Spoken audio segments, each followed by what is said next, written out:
Покращити стан доріг в регіоні та встигнути освоїти виділені кошти. Такі плани на цей рік стоять перед службою автомобільних доріг у Запорізькій області. Про це сьогодні повідомив начальник служби Андрій Івко. На проведення ремонтів та утримання доріг цього року було виділено майже 787 мільйонів гривень. Кошти з бюджету області та від перевиконання планів митниці. А зараз роботи тривають на дорозі Н-08 Бориспіль-Дніпро-Запоріжжя та Н-30 Василівка-Бердянськ. Говорили на зустрічі і про місця з найвищою концентрацією ДТП. Минулого року на дорогах області їх було 5. Цього року таких ділянок 2. Ліквідувати загрозу заздалегідь вдалося завдяки додатковим заходам безпеки.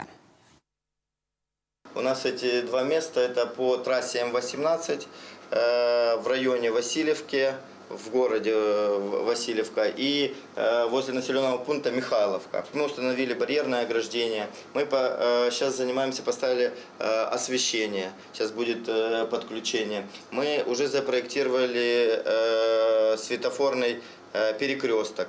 То есть все мероприятия делаем для того, чтобы устранять места концентрации ДТП.